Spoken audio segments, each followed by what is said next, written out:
Bismillahirrahmanirrahim. Assalamualaikum warahmatullahi wabarakatuh. Innal hamdalillah nahmaduhu wa nasta'inuhu wa nastaghfiruh wa na'udzu billahi min shururi anfusina wa min sayyiati a'malina. May yahdihillahu fala mudilla lahu wa may yudlil fala hadiya lahu. Asyhadu an la ilaha illallah wahdahu la syarika lah wa asyhadu anna Muhammadan abduhu wa rasuluhu la nabiyya ba'dah. Allahumma inna nas'aluka ilman nafi'a wa rizqan thayyiban wa amalan mutaqabbala. Rabbana zidna ilma warzuqna fahma waj'alna minas solihin. Amma ba'du. Bapak Ibu jamaah Masjid Ibnu Sina rahimakumullah, kita melanjutkan kajian kitab Al-Arba'in An-Nawawiyah, masih membahas hadis ke-19, yakni hadis Ibnu Abbas yang menceritakan bagaimana Rasulullah mengajari Ibnu Abbas pada saat dibonceng di belakang beliau. Saya sampaikan kemarin, hadisnya panjang, mengandung banyak sekali prinsip-prinsip penting dalam hidup, ilmu-ilmu penting tentang akidah terhadap Allah, tentang adab kepada Allah. Karena itu kita memecahnya menjadi beberapa pertemuan. Untuk kali ini kita akan membahas sabda Nabi yang berbunyi, ihfazillaha tajidhu tujahaka. Ini diterjemahkan, jagalah Allah, niscaya engkau akan mendapatinya di depanmu. Ya. Terjemahan harfiahnya begitu. Kata ihfaz dari kata hafidho. Ihfaz dari kata hafidho. Hafidho yahfazu, ihfaz, jagalah. Ihfazillah, jagalah Allah. Kemarin sudah kita bahas, tidak mungkin dimaknai hakiki. Karena makna hakiki menjaga adalah menjaga sesuatu yang lemah, yang butuh perlindungan. Sementara Allah itu maha kuasa, tidak mungkin dipahami menjaga dalam arti sebenarnya. Oleh karena itu para ulama menjelaskan, maksud menjaga Allah adalah menjaga hak-hak Allah.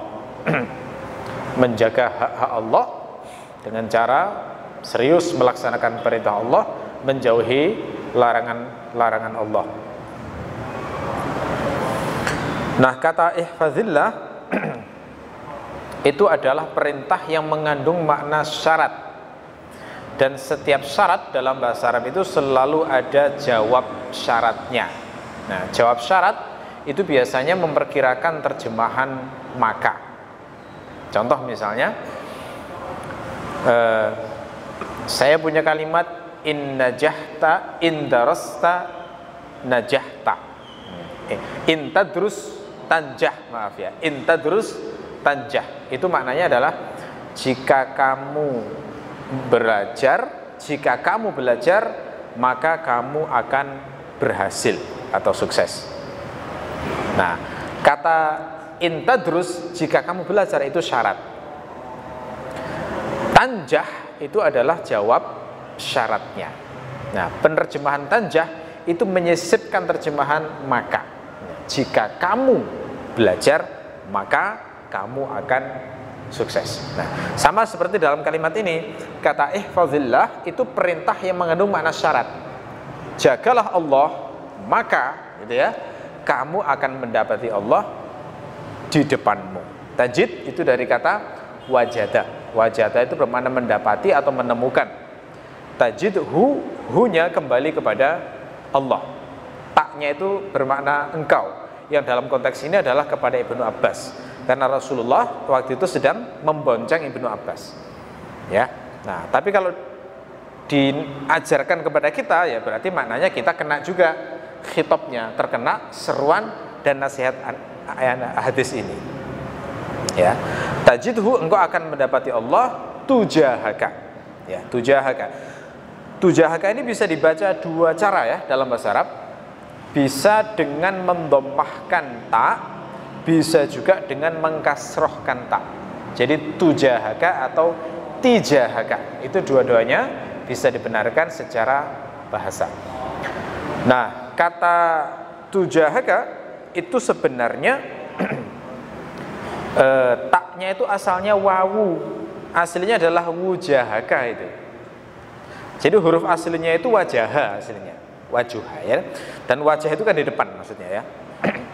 Jadi memang kadang-kadang dalam bahasa Arab itu sebuah huruf itu mengalami metamorfosis, diubah jika huruf tersebut itu dirasa sulit diucapkan karena lemah misalnya ya. Ini mirip seperti kata warisa. Warisa itu mewarisi. Itu kalau diubah ke kata benda itu menjadi wuros. Nah, wuros wawunya itu berat untuk diucapkan karena dikasih harokat itu. Maka wawu diubah menjadi tak. Wuros menjadi turos. Ini makanya turos terjemahnya warisan. Turos Islam. Nah, kadang-kadang orang mengucapkan begitu ya. Maksudnya warisan atau legacy kalau dalam bahasa Inggrisnya. Itu aslinya dari kata warosa. Sama seperti ini. Wujahaka diubah menjadi tujahaka. Ya. Nah, jadi maknanya di depanmu. Di riwayat lain, riwayat Ahmad itu memang lafadznya persis pakai kata amama. Jadi memang menafsirkan kata tujahaka ini ya. Jadi di riwayat Ahmad itu ada hadis yang semakna, lafadznya berbunyi ihfazillah tajidhu amamaka. Nah, jadi ini menunjukkan berarti lafadz hadis ini kadang-kadang diriwayatkan secara makna. Entah wallahu alam Rasulullah Allah yang paling tahu apakah Rasulullah waktu itu mengucapkan tujahaka ataukah amamaka. Yang jelas memang itu semakna. Yang kita bahas ini itu adalah riwayat At-Tirmidzi kemarin yang sudah kita bahas ya. Nah, ada riwayat dari Ahmad yang menyebut lugas dengan kata amamaka. Nah, pertanyaannya apa makna amamaka di sini? Apakah bermakna hakiki? Ya tentu saja jawabannya tidak mungkin dimaknai hakiki. Itu adalah makna majazi. Allah di depan kita itu jangan dipahami secara hakikinya. Jadi makna majazi itu memang selalu ada dalam bahasa dalil itu. Misalnya seperti ungkapan Baitullah, rumah Allah. Itu bagaimana memahami secara hakiki? Susah. Ya, masjid disebut sebagai rumah Allah. Kalau disebut rumah saya, yang terbayang adalah rumah yang tempat saya berlindung dari panas dan hujan, gitu kan? Kita butuh kenyamanan di situ, tempat istirahat. Jadi makanul iwa, tempat istirahat. Nah, Allah Maha Suci dari itu semua. Nah, itu adalah makna makna majazi. Oleh karena itu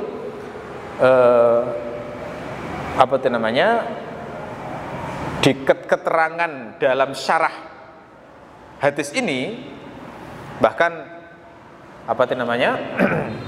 keterangan syarah dari hadis ini, maksud dari amama itu adalah Allah bersama engkau. Allahumma ma'aka, Allah bersama engkau. Jadi ma'iyah akhirnya, tafsirnya itu ke ma'iyah. Saya mengamati bahkan ulama yang termasuk ahlul athar sekalipun memaknai ma'iyah bersama Allah. Gitu ya. Nah, apa makna kenapa kok yang dipilih adalah arah depan? Nah, ini jadi pertanyaan juga ya. Karena arah itu kan bisa kanan, bisa kiri, bisa belakang, bisa atas, bisa bawah. Kenapa kok yang dipilih adalah Allah berada, engkau akan mendapati Allah di depanmu. Kenapa kok bukan Allah di atasmu atau di bawahmu atau kanan, kiri atau belakang begitu? Nah, ini penjelasannya kalau penjelasan Ibnu Hajar Al-Haytami dalam kitab Al-Fathul Mubin, beliau menjelaskan bahwa di depan itu adalah untuk memuliakan Allah, karena depan itu adalah tempat yang mulia. Ya, imam diletakkan di depan, dimuliakan.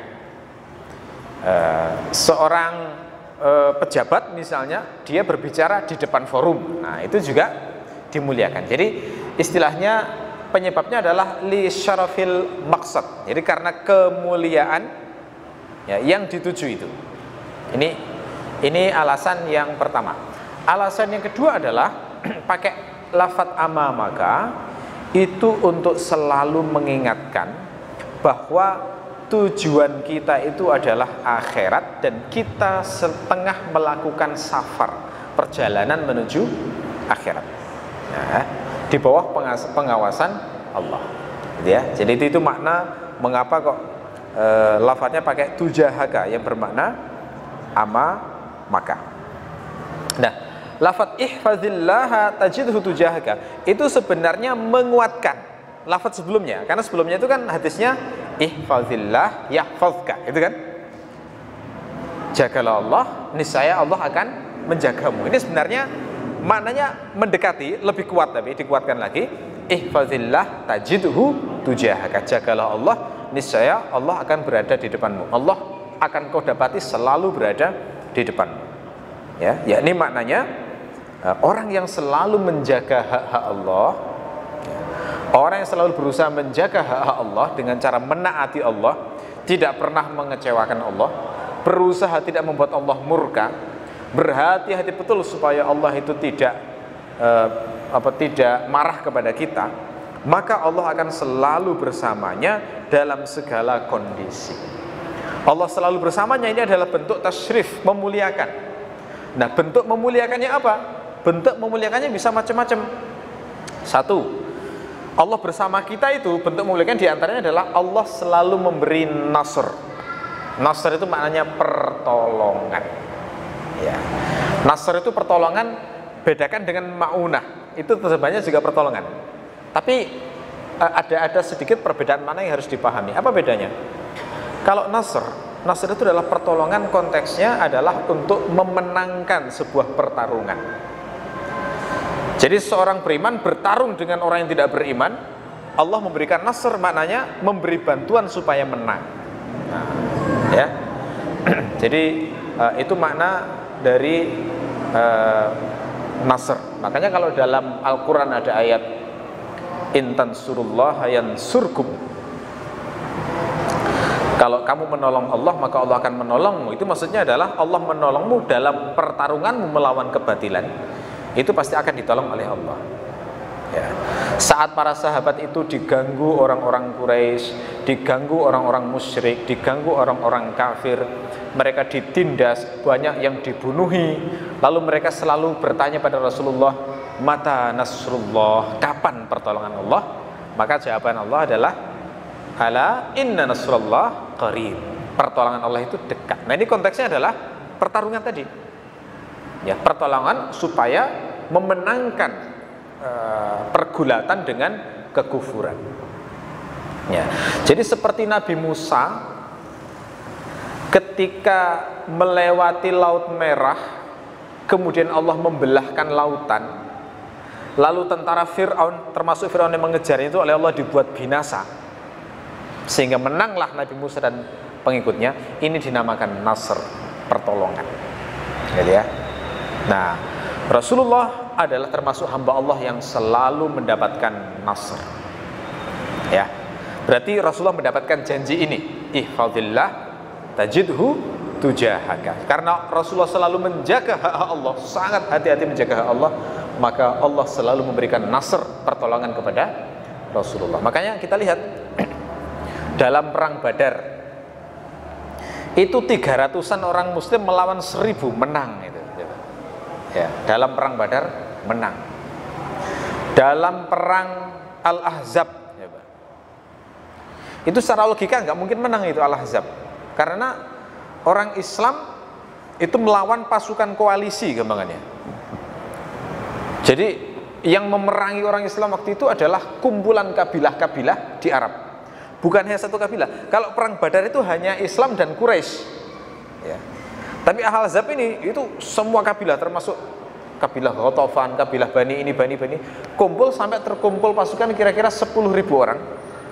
Itu hendak membantai kaum muslimin yang jumlahnya sekitar 3.000 orang. Itu pun masih ada munafiknya. Jadi 3.000 itu masih dikurangi yang munafik-munafik. Nah, waktu itu kan wah, bener-bener kalut ya kaum muslimin waktu itu. Gimana ini cara melawan ini ya?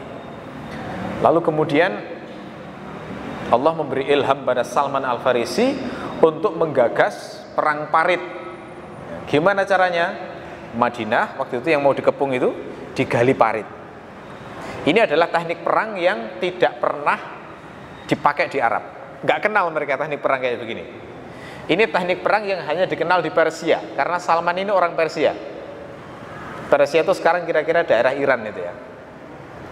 Jadi Salman itu orang Iran kira-kira aslinya. Jadi bukan orang Arab, bahasa aslinya bukan bahasa Arab itu. sahabat Nabi namanya Salman. Ini yang menggagas menggali parit. Ya, jadi digalilah parit sekeliling Madinah yang waktu itu lebarnya pokoknya nggak bisa dilewati kuda. Ya, mungkin sekitar 4-5 meter ya lebarnya. Dalamnya mungkin sekitar 3 atau 4 meter. Dalam sekali ya dan lebar, dan itu sehingga ketika ada kuda musuh datang bingung mereka, waduh gimana ini mau masuk kota Madinah, tidak bisa. Begitu mereka mendekat, kaum muslimin sudah berbaris di tepi parit itu, dipanahi gitu ya setiap mendekat. Jadi akhirnya 10.000 orang itu nggak bisa masuk ke kota Madinah. Ini bentuk nasrun, ini bentuk pertolongan Allah meskipun lewat gagasannya Salman Al-Farisi. Akhirnya nggak bisa diserang, padahal bayangan pasukan Ahzab itu datang ke Madinah sudah membantai orang-orang Islam, memperbudak anak-anak dan wanitanya, begitu bayangannya, merampas hartanya. Ternyata nggak bisa. Ya. Setelah itu datang lagi nasrun Allah berbentuk apa? Yakni dipecah belah pasukan Al-Ahzab itu. Dipecah belahnya bagaimana? Dipecah belahnya adalah mereka ketika mengepung Madinah itu kan mereka terpaksa berkemah di keliling parit itu. Dan ketika mereka berkemah di situ, kan mereka butuh biaya makan, toh, ada biaya akomodasi. Toh. Dan bayangkan 10.000 orang itu kira-kira berapa banyak itu biayanya. Jadi mereka telat 1 hari aja sudah tambah biaya berapa itu? Maksudnya telat 1 hari tidak bisa menang gitu ya, tidak bisa menyerang orang Islam. Itu 1 hari sudah tambah biaya sekian. Sampai beberapa hari, wah itu sudah banyak unta-unta habis disembelihi untuk makanan pasukan itu. Ya. Nah, di saat yang genting ini, lalu mereka berusaha untuk memperlemah umat Islam dengan cara memprovokasi orang Yahudi yang berada di Madinah supaya berkhianat pada Rasulullah. Nah, karena waktu itu Yahudi yang di Madinah membuat perjanjian damai. Kalau ini bisa diprovokasi berkhianat kan nanti diserang dari dalam dan dari luar gitu lah. Sehingga harapannya penjagaannya lemah gitu.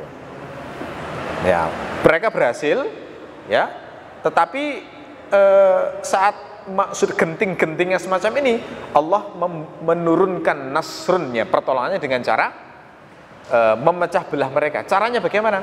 Ada satu orang yang sangat pintar menipu, ahli menipu lah pokoknya ya, sangat hebat dalam menipu, yang dia itu tertarik dengan Islam lalu masuk Islam.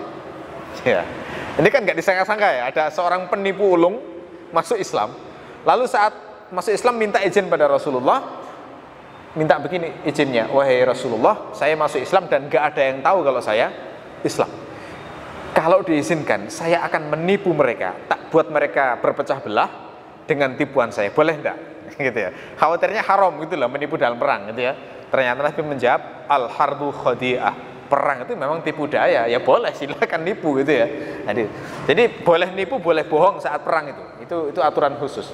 Akhirnya dia menipu dengan cara yang luar biasa ya. Namanya penipu itu memang kalau sudah bakat ya. Jadi orang itu nggak tahu kalau sedang menipu. Jadi dia datang ke pemimpin Quraisy kemudian bilang, waduh, kalian itu ternyata dikhianati oleh Yahudi di dalam sana.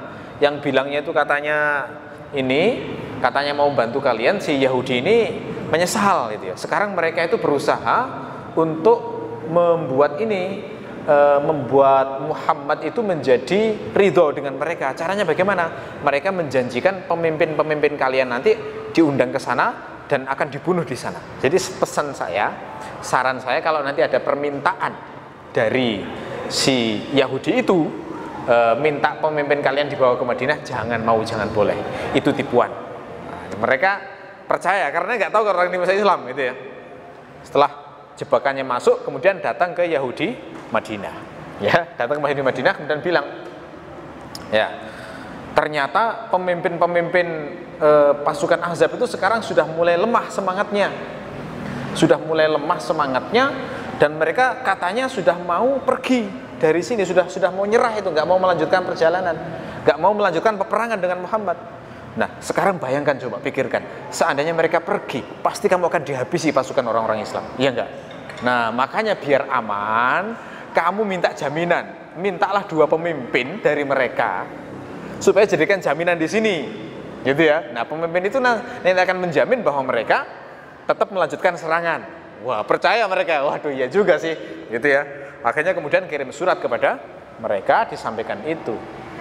Nah, begitu kirim surat isinya adalah minta jaminan, wah percaya, wah ini yang kemarin dibilang bener ini adalah tanda penyesalan mau dibunuh di sana nanti. Akhirnya kemudian kirim surat, balasannya, kami tidak mau memberikan pemimpin kami dan kami perintahkan kamu besok menyerang orang-orang Islam.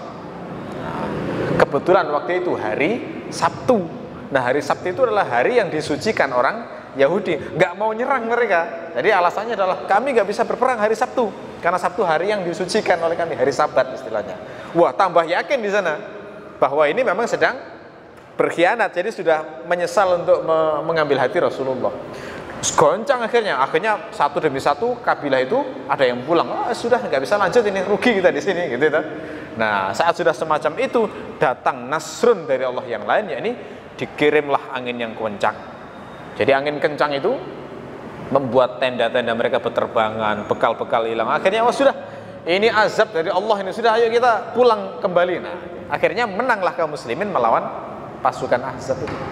Ini contoh nasrun dari Allah. Jadi nasrun ini jangan dibayangkan tiba-tiba Allah ngirim malaikat mengambil gunung dihantamkan pada musuh binasa. Enggak gitu. Jadi masih tetap caranya manusiawi. Itu bentuk pertolongan dari Allah. Dan Rasulullah itu berkali-kali ditolong oleh Allah SWT. Termasuk perang Uhud yang kalah itu ya. Itu sebenarnya menang. Kaum muslimin sebenarnya menang. Terus kalahnya kenapa? Kalahnya adalah karena ada kaum muslimin yang tidak mematuhi perintah Rasulullah. Nah, nggak mematuhi perintah Rasulullah itu kan sebuah pembangkangan kesalahan wajar kalau dihukum. Andaikan taat menang itu. Tapi semuanya ada hikmahnya gitu ya. Jadi Rasulullah itu selalu dapat nasrun. Tiap peperangan itu menang terus. Ya. Termasuk juga dimuliakan itu bentuknya adalah hifdzun, dijaga dari segala bencana. Seperti Rasulullah juga berkali-kali dijaga dari upaya pembunuhan. Berkali-kali. Rasulullah itu pernah mau diracun oleh seorang wanita Yahudi. Jadi saat Rasulullah itu menaklukkan Khaybar, ini pusat Yahudi terakhir ya, yang waktu itu Yahudi sudah banyak semuanya ditaklukkan kecuali di Khaybar. Di Khaybar ini kemudian ditaklukkan juga oleh Rasulullah. Saat Rasulullah itu menang, kemudian Rasulullah hendak makan, itu dimasakkan seorang wanita Yahudi. Si wanita Yahudi ini bertanya, apa daging yang disukai Rasulullah? Terus diberitahu yang paling disukai adalah paha kambing. Lalu kemudian dimasakkan paha kambing, dikasih racun. Begitu dihidangkan, Rasulullah nggak tahu kalau itu ada racunnya. Beliau pun makan bersama sahabatnya, ya sempat makan sedikit. Tapi begitu makan sedikit, terus Rasulullah mengatakan, tulang ini memberitahu aku bahwa ia diracuni. Akhirnya kemudian diletakkan makanannya. Sementara sahabatnya yang nggak tahu akhirnya meninggal karena keracunan. Akhirnya dipanggil, siapa yang ngasih racun ini? Nah, si wanita Yahudi itu kemudian ditemukan, lalu ditanya, kenapa kamu meracun? Jawabannya, kalau dia raja pasti akan mati dengan racunku ini, karena dia nggak tahu. Tapi kalau seorang nabi pasti ada wahyu yang memberitahu ada racunnya. Nah, akhirnya kemudian dilepaskan oleh Rasulullah. Jadi nggak dihukum itu ternyata ya, dengan jawaban itu. Ya, ini contoh bagaimana Rasulullah dijaga sehingga orang itu nggak jadi meninggal. Dan kita pun mungkin ya, mendapatkan penjagaan itu. Ya. Bisa jadi orang itu mestinya ketabrak mobil, tapi karena dijaga Allah, seakan-akan ada suara awas, terus jadi waspada gitu ya. Akhirnya kemudian menghindar. Itu banyak dalam kejadian hidup itu ya. Orang yang mestinya dia itu tewas karena tapi seakan-akan memang ada yang jaga gitu ya. Itu seperti ini. Ini bagian dari tajiduhu amamaka. Engkau mendapati Allah di depanmu itu diantaranya seperti ini, dijaga. Pernah juga Rasulullah waktu berkunjung ke Bani Nadir, itu kabilah Yahudi, itu hendak dibunuh dengan cara dilempari batu besar dari atas kepala beliau. Jadi ceritanya waktu itu Rasulullah datang ke sebuah kabilah Bani Nadir, datang ke sana untuk membicarakan urusan diat. Lalu beliau bersandar di atas, bersandar di sebuah tembok gitu ya. Nah di atas itu sudah disiapkan batu besar yang akan dilemparkan oleh orang Yahudi yang ada di atas sana. Orang Yahudi kan benci banget dengan Rasulullah ya. Jadi melihat pengaruhnya banyak orang Yahudi yang masuk Islam itu jengkel gitu ya. Nah, begitu mau dijatuhkan, Rasulullah mendapatkan wahyu dari malaikat Jibril bahwa ada orang yang ingin membunuh beliau. Akhirnya beliau izin keluar, terus nggak balik-balik. Sementara sahabat itu yang di situ nunggu, kok nggak balik-balik ya. Akhirnya Rasulullah sahabat ikut pergi. Begitu ketemu Rasulullah memberitahu, aku tadi pergi karena malaikat Jibril memberitahu bahwa mereka hendak membunuh saya. Akhirnya kemudian dimobilisasi pasukan, diseranglah Bani Nadir, kalah mereka, diusir dari Madinah. Jadi itu ya, itu contoh penjagaan Allah kepada Rasulullah. Termasuk juga adalah taufik. Taufik itu apa? Taufik itu adalah bantuan untuk melakukan ketaatan. Ya. Jadi nggak semua orang pengen baik bisa jadi baik loh ya, nggak semua itu. Nggak semua orang pengen sholat bisa sholat. Nggak semua orang pengen tobat bisa tobat. Nggak semua wanita pengen pakai hijab bisa berhijab. Nggak semua orang pengen istiqomah ke masjid bisa istiqomah ke masjid. Nggak semua. Ya. Yang membedakan apa? Taufik. Tidak semua orang mendapatkan taufik dari Allah. Cirinya dapat taufik itu apa? Dimudahkan, terasa ringan berbuat ketaatan. Gitu ya. Itu nggak semua dapat itu. Nah, apa yang menghalangi seseorang itu nggak mendapatkan taufik? Banyak. Misalnya, diantaranya adalah ada dosa yang belum ditobati. Nah, itu bisa akhirnya nggak dapat taufik itu. Bisa juga dia itu memiliki sifat yang dibenci oleh Allah. Apa misalnya? Bohong. Bohong itu bisa menghalangi taufik juga. Senang bohong, meskipun bercanda ya, itu bisa menghalangi taufik juga itu. Bohong. Ya, termasuk yang sifat yang nggak disukai Allah adalah sifat tidak menghargai jasa orang, tidak tahu terima kasih. Itu juga sifat yang dibenci oleh Allah. Itu juga bisa menghalangi taufik. Ya. Ada pula amal-amal yang mempermudah taufik. Salah satunya ini ya, menjaga hak-hak Allah. Termasuk dalam hadis yang membuat orang dapat taufik itu adalah memperbanyak sholawat kepada Rasulullah. Karena sholawat pada Rasulullah itu kan istilahnya berterima kasih kepada Rasulullah atas jasa Rasulullah ngajari kita ilmu yang sangat berharga, gitu ya. Taufik. Jadi mudah melakukan ketaatan. Contoh taufik yang diberikan Allah kepada Nabi adalah taufik yang diberikan Allah kepada Nabi Musa untuk berdakwah pada Fir'aun. Itu berat itu, bener itu. Beratnya dari mana? Satu, Nabi Musa sebelumnya pernah berbuat salah. Apa itu? Yakni membunuh orang Mesir Koptik, meskipun nggak sengaja. Nah, waktu itu kan ceritanya Nabi Musa pas keluar melihat ada orang Mesir bertengkar dengan orang Bani Israel. Lalu Nabi Musa membela orang Bani Israel yang terzalimi, dipukul. Wah, pukulan Nabi Musa itu kan dahsyat ya. Jadi satu kali pukul itu sampai tewas itu. Saya belum tahu ada petinju zaman sekarang yang levelnya seperti itu ya. Jadi satu kali pukul tewas. Itu pukulan nggak sengaja, nggak sengaja membunuh, tapi sampai tewas. Nah, akhirnya Nabi Musa kan takut tuh, lari ke negeri Madian itu sampai ceritanya menikah, terus diutus jadi utusan. Coba bayangkan ya, di situasi semacam ini diperintah dakwah pada Fir'aun yang Nabi Musa itu lari darinya gitu loh. Itu kan berat banget tuh ya, karena takutan yang wajar sebagai manusia. Satu itu. Yang kedua adalah Nabi Musa itu selama ini dibaiki Fir'aun, ya kan?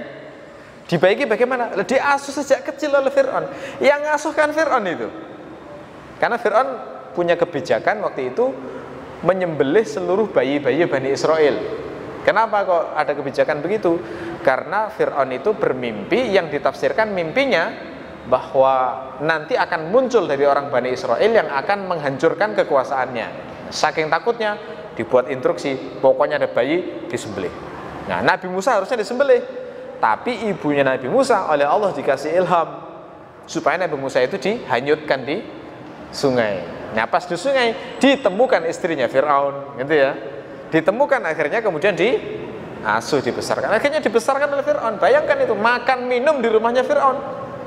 Dapat pendidikan Fir'aun juga, dikasih pakaian oleh Fir'aun, dibaiki Fir'aun seumur beliau sampai dewasa itu. Nah, mendakwai orang yang baik itu kan gak enak ya.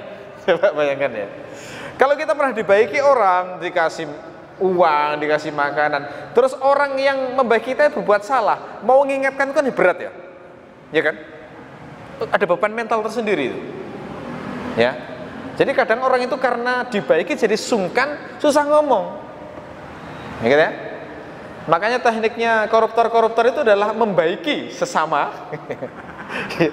biar terbungkam kan gitu ya. Orang-orang yang jahat-jahat itu biar terbungkam semuanya, biar bela, dikasih amplop-amplop itu ya, entah berapa ratus juta, itu biar apa? Biar bungkam mereka. Itu fitrah itu, manusia itu kayak begitu memang. Seringkali nggak bisa ngomong terhadap orang yang membaikinya.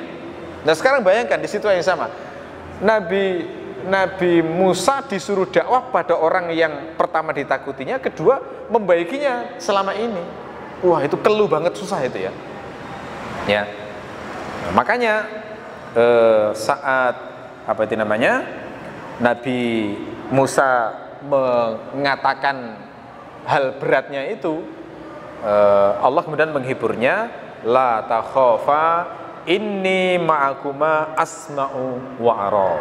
Janganlah kalian takut hai Musa dan Harun, dakwahlah karena aku bersama kalian mendengar dan melihat. Nah ini contoh ya, bersama Allah bersamanya, maksudnya adalah selalu memberikan taufik padanya, gak usah takut, ku jaga kamu ya, karena Nabi Musa adalah orang yang selalu menjaga hak-hak Allah, jadi selalu dijaga. Dan akhirnya betul, begitu datang ke sana ya memang Fir'aun itu ya mengungkit-ungkit kebaikannya, bahasa Jawanya ngundat-ngundat gitu ya, kamu dulu yang kamu asuh sejak kecil loh, besar-besar kok kayak begini ya, begitu ya. Tapi Nabi Musa, ini termasuk prinsip ya, prinsip bahwa kebaikan seseorang pada kita tidak boleh menghalangi amar ma'ruf nahi mungkar.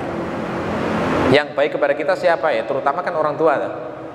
Ya, jadi nggak boleh karena orang tua baik pada kita terus salah dibiarkan, itu nggak boleh.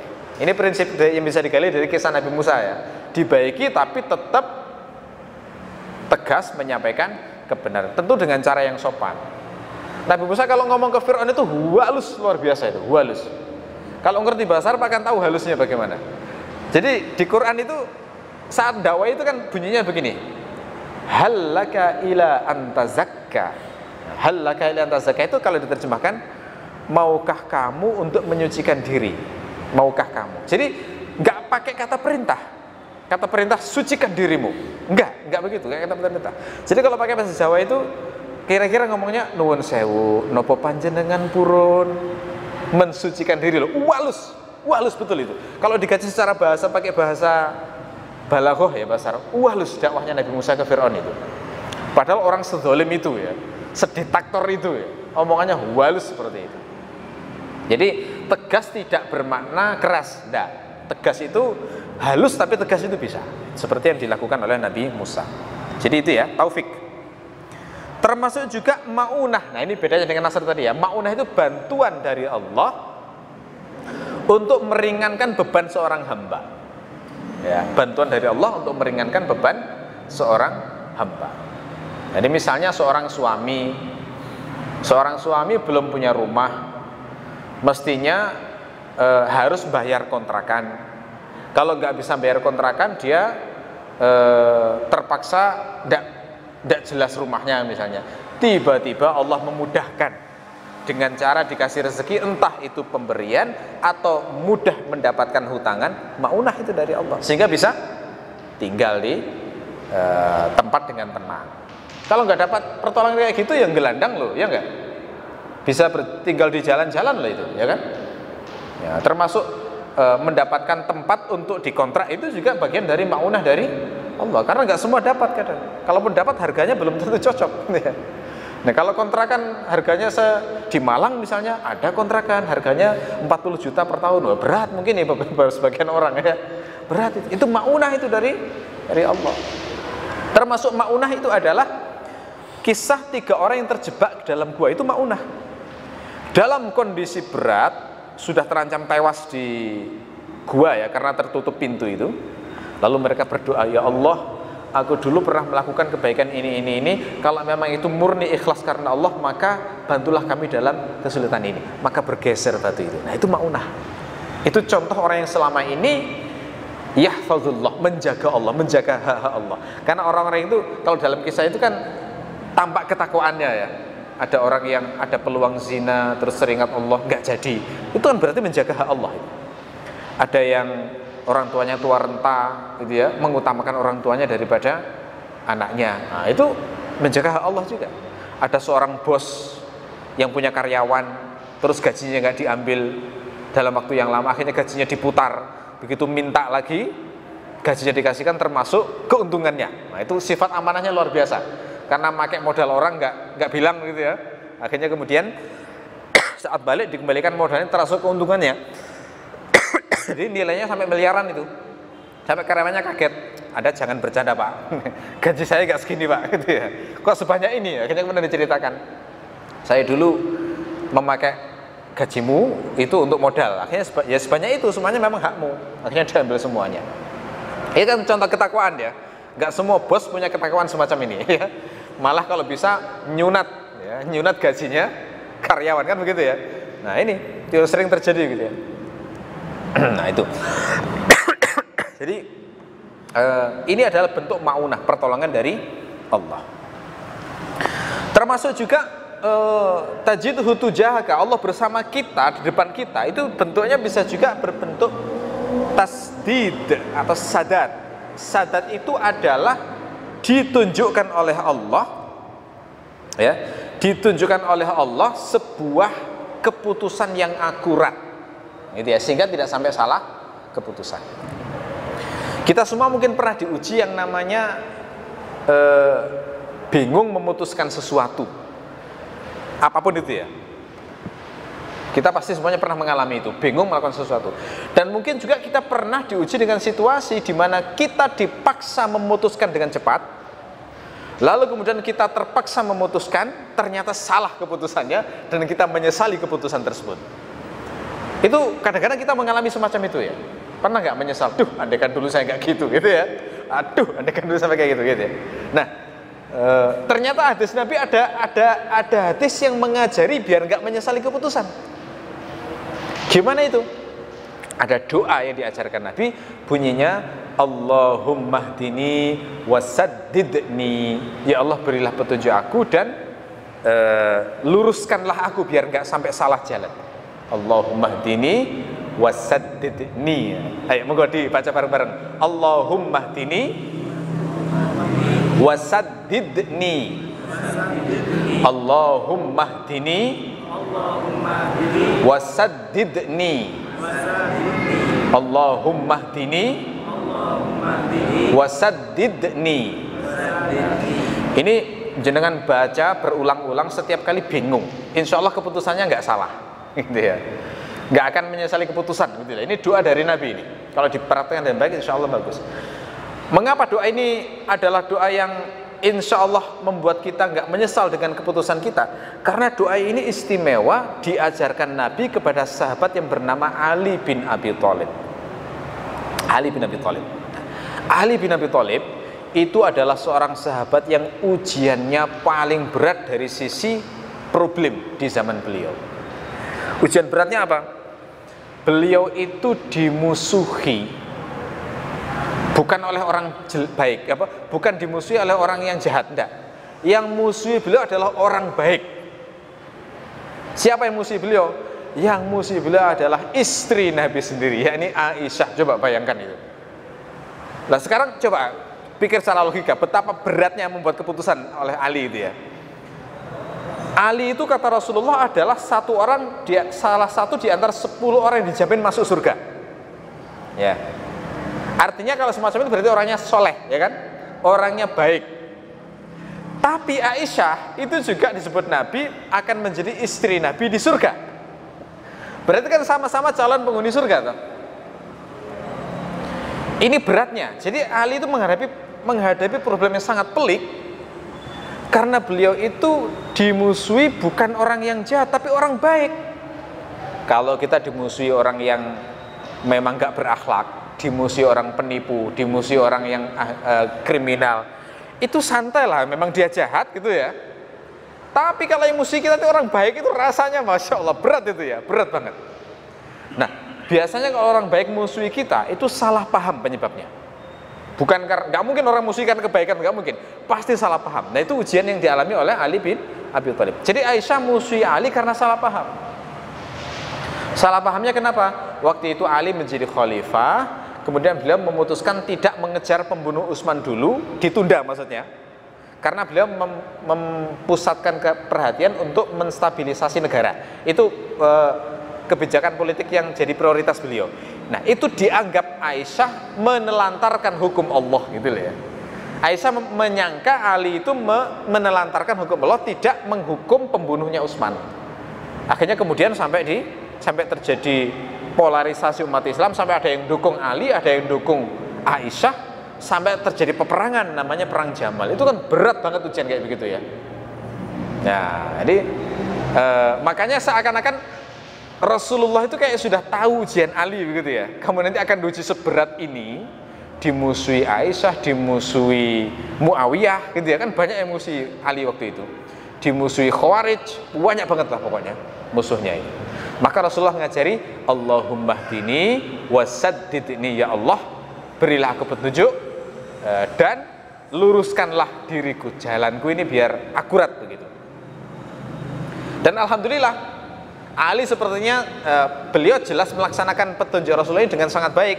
Akibatnya apa? Seluruh keputusan Ali benar, termasuk saat memerangi Aisyah benar, gitu ya. Kenapa? Karena memang di Quran itu kan ada ayat yang mengatakan kalau ada mukmin yang buhot memberontak pada imam yang sah, maka perangilah, gitu ya. Tapi perangi bukan untuk membantai, mendidik maksudnya. Dan itu yang dilakukan oleh Ali. Dan ternyata betul Aisyah baru menyadari salah. Setelah apa? Setelah beliau mendengar gonggongan anjing. Tuh, kok bisa logikanya? Bagaimana itu? Logikanya begini. Jadi Aisyah itu sampai di suatu tempat yang bernama Hau'ab. Nama tempatnya Hau'ab. Di tempat itu beliau kok mendengar banyak anjing-anjing menyala, menggonggong. Lalu Aisyah bertanya kepada pasukannya, tempat ini namanya apa? Terus dijawab, ini namanya Hau'ab. Langsung kaget Aisyah, langsung kayak shock gitu ya. Kenapa? Karena beliau teringat sabda Nabi. Sabda Nabi itu mengatakan, suatu saat beliau itu mengumpulkan istri-istrinya, kemudian beliau itu bersabda dengan seperti nada penyesalan. Kenapa sih kalian itu? Kenapa kok ada salah seorang di antara kalian itu yang sampai digonggongi anjing-anjing Hau'ab? Nah, gitu ya. Jadi Rasulullah itu seperti menyalahkan, kok sampai digonggongi anjing-anjing Hau'ab. Tandanya berarti dalam posisi yang salah, gitu ya. Akhirnya Aisyah kemudian bilang, sudahlah kita balik saja, gitu ya. Gak usah melanjutkan perjalanan untuk memerangi Ali. Jadi Aisyah sendiri mengakui bahwa beliau salah. Itu menunjukkan keputusan Ali benar. Berarti Allah mengabulkan doanya Ali, Allahumma hdini wasaddidni. Doa penting banget ini. Termasuk yang masih bujang-bujang ini ya. Misalnya bingung nih mau menikahi ikhwan apa akhwat abi, kan bingung ya. Biar gak salah keputusan, Allahumma hdini wasaddidni, gitu ya. Nanti dibuat condong kemana? Berarti itu yang paling baik, gitu ya. Orang itu kadang bingung macam-macam itu. Apakah lanjut ini, apakah kerja di sini ataukah kerja di situ? Kadang-kadang bingung. Perlu petunjuk dari Allah, perlu keputusan yang cepat. Ada seorang suami bertengkar dengan istrinya saking marahnya, sudah ceraikan aku, kan panas ya kadang-kadang begitu ya. Nah itu kadang-kadang kalau enggak dapat petunjuk, salah keputusan. Ya, karena kadang-kadang memang sebuah perceraian itu adalah yang terbaik, kadang-kadang mempertahankan itu yang lebih baik. Allah yang paling tahu itu. Kalau membaca doa itu, insya Allah akan mendapatkan petunjuk yang terbaik. Allahumma hdini wasaddidni. Jadi karena benarnya seluruh keputusan Ali itu, sampai sahabat yang sebelumnya netral itu menyesal. Ya, contohnya siapa? Misalnya seperti Ibnu Umar. Ibnu Umar itu saat terjadi konflik antara Ali dengan Aisyah, antara Ali dengan Muawiyah, itu sikapnya netral, nggak bela Ali dan nggak bela Muawiyah. Tapi begitu setelah tahu akhirnya, kebenaran berada di Ali, beliau menyesal akhirnya, kenapa aku dulu kok tidak membela Khalifah Ali, begitu. Ya. Itu menunjukkan betapa tajamnya ijtihadnya Ali itu, sehingga saat memutuskan sesuatu itu ya memang seakan-akan dibimbing langsung oleh Allah, dikabulkan. Allahumma hdini wasaddid ini tadi ya. Itu termasuk Imam Asy-Syafi'i. Imam Asy-Syafi'i itu dalam salah satu bab fikih beliau itu membahas bab buhot. Buhot itu adalah pemberontak. Nah, itu bagaimana hukumnya menyikapi buhot atau pemberontak dalam pemerintahan Islam. Nah, ternyata seluruh ijtihad Syafi'i itu dasarnya adalah keputusan Ali. Itu kalau dicek itu ya. Karena memang nggak pernah ada khulafaur rasyidin yang diuji dengan buhot selain Ali ini. Sementara Rasulullah sudah memesankan, kalau aku meninggal nanti, ikutilah sunnahku dan sunnah khulafaur rasyidin. Makanya kebijakan-kebijakan Abu Bakar itu juga diperhatikan oleh kaum muslimin. Keputusan-keputusan Umar itu sangat diperhatikan, sampai ada bukunya khusus itu, ijtihad Umar itu. Ijtihad Utsman juga nggak ada di zaman Nabi, tapi dilakukan zaman Umar, juga diikuti kaum muslimin. Contoh misalnya azan 2 kali, nah, itu kan biasa dipraktekkan kalau di masjid-masjid khusus NU ya, itu kan azan 2 kali, itu dasarnya adalah perbuatannya Utsman. Jadi Utsman waktu itu memang yang memerintahkan azan 2 kali. Alasannya apa? Karena kalau azan 1 kali waktu itu khawatir, karena Islam sudah semakin banyak ya orangnya. Kalau cuma azan 1 kali khawatir ada yang nggak dengar. Akhirnya azannya 2 kali. Azan pertama, azan kedua fungsinya memang untuk memanggil orang supaya datang ke Jumat itu nggak ada yang terlewat.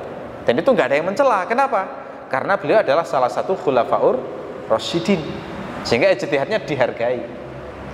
Termasuk ijtihad Umar untuk sholat tarawih disatukan di masjid, itu nggak ada di zaman Nabi. Nabi tidak pernah sholat tarawih di masjid sebulan penuh berjamaah, tidak pernah. Yang pernah adalah Rasul pernah di masjid, sholat tarawih di masjid, diikuti hari pertama, kedua, ketiga. Setelah itu sholat di rumah. Tapi Umar kemudian menjadikan satu, diikuti ijtihad itu.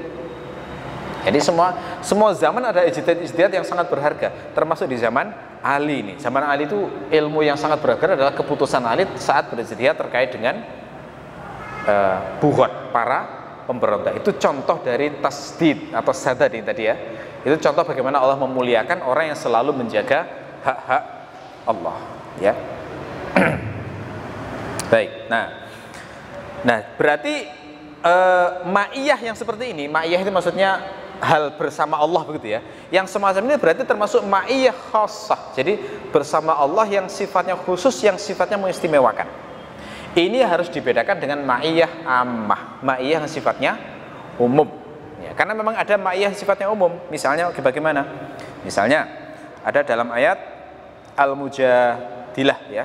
Ma yakunu min najwa thalathatin illa huwa rabi'uhum wala khamsatin illa huwa sadisuhum wala adna min dzalika wala aktsara illa huwa ma'ahum aina ma kanu. Itu ya. Tidaklah ada orang yang berbisik-bisik sejumlah 3 orang melainkan Allah yang keempat, dan tidak ada 5 orang melainkan Allah yang keenam, termasuk yang lebih sedikit dari itu atau lebih banyak, kecuali Allah selalu bersama mereka. Nah, bersama mereka ini adalah jenis ma'iyah ammah. Maknanya apa? Maknanya takhwif, membuat takut. Supaya takut, khawatir, jangan sampai ngomong jelek karena Allah selalu mengawasi. Gitu loh maksudnya. Nah, itu beda dengan yang tadi, yang ma'iyah tadi. Ma'iyah tadi yang Allah bersama dia itu adalah ma'iyah yang sifatnya tasyrif, memuliakan. Karena itu ekspresinya adalah bentuknya berupa diberi nasr, pertolongan, diberi taufik, diberi maunah, diberi tasdid atau sadat tadi ya. Nah itu. Jadi harus dibedakan antara ma'iyah ammah dengan ma'iyah khassah. Nah, untuk menjaga hamba ini itu bagaimana prakteknya? Ternyata kalau menurut Qatadah, yakni Allah mengutus sebagian hambanya yang suci, yakni para malaikat, untuk menjaga hamba tersebut. Nah ini yang dinyatakan dalam kitab Hilyatul Auliya. Qatadah berkata, may yattaqillah yakun ma'ahu wa man yakunillahu ma'ahu fa ma'ahu al-fi'atul lati la tughlabu wal harisul ladzi la yanamu wal hadil ladzi la yudillu. Barang siapa yang bertakwa kepada Allah, maka Allah akan bersama dia. Dan barang siapa Allah bersama dia, maka dia akan ditemani sekelompok hamba Allah yang tidak pernah dikalahkan. Nah ini maknanya malaikat berarti. Berarti dia diberi malaikat bukan malaikat reguler yang menjaga kita, ada malaikat tambahan yang menjaga kita, maksudnya begitu.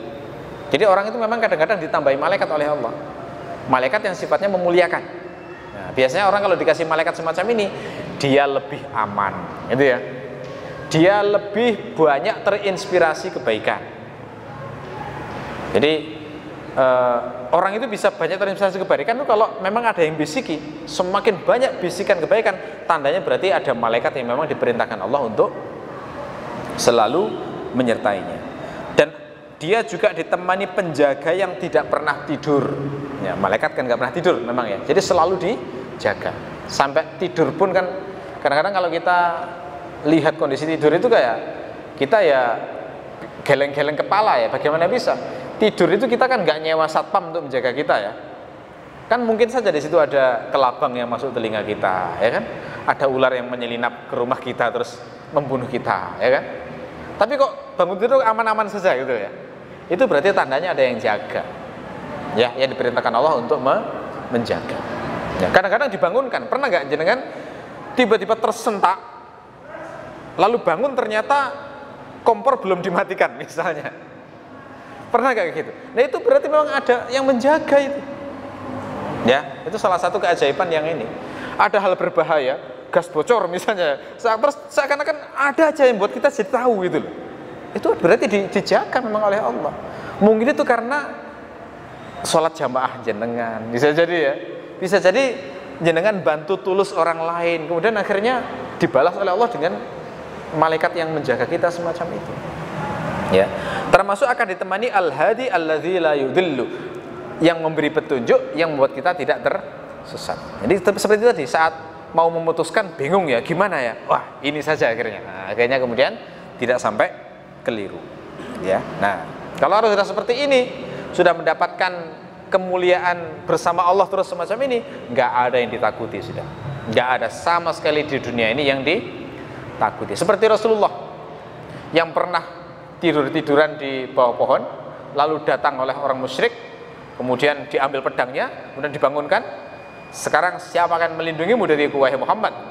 Nabi menjawab dengan tenang, Allah. Langsung gemetar ya, langsung jatuh pedangnya, diambil sama Rasulullah, kemudian gantian ditanya, sekarang kamu siapa yang melindungimu? Dia dengan ketakutan, nggak ada selain engkau. Akhirnya kemudian dimaafkan oleh Rasulullah. Nah ini kan tandanya nggak takut sama sekali ya. Karena yakin Allah bersamanya, yang bersama yang sifatnya jaga, gitu ya. Termasuk juga kalau sudah levelnya seperti ini, orang nggak akan lagi punya perasaan namanya kesepian. Ya. Karena orang kesepian, kalau orang yang sudah bersama Allah itu justru malah senang kalau berduaan dengan Allah, senang munajat dengan Allah. Justru malah merasa kesepian kalau bersama orang. Wah, pengen cepet-cepet bersama Allah lagi. Ya, sekarang kan banyak orang yang mengeluh gara-gara kesepian, gak ada teman ya. Nah ini kalau orang yang gini justru kebalikannya, malah senang bermunajat bersama Allah. Andaikan tidak ada perintah untuk bergaul dengan orang itu, kira-kira cukup sama Allah sajalah, kira-kira begitu ya. Nah itu ya, itu sifat orang-orang soleh di masa lalu semacam itu. Makanya ada hadis yang mengatakan bahwa Rasulullah itu sangat senang kalau tiba waktu sholat, karena itu waktunya berdialog dengan Allah. Ya, waktunya bercakap-cakap dengan Allah. Ini yang sudah levelnya benar-benar sudah tajidhu amamaka, benar-benar melihat Allah seakan-akan di depannya. Gitu ya, sehingga nyaman banget dengan Allah dan senang menanti-nanti pertemuan itu, gitu ya. Mudah-mudahan Allah menjadikan kita semua termasuk golongan hamba-hamba Allah yang bisa melaksanakan hadis ini. Ihfadillah tajidhu tujahaka. Baik, mudah-mudahan bermanfaat. Kita akhiri, subhanakallahumma wa bihamdika asyhadu an la ilaha illa anta astaghfiruka wa atubu ilaik. Assalamualaikum warahmatullahi wabarakatuh.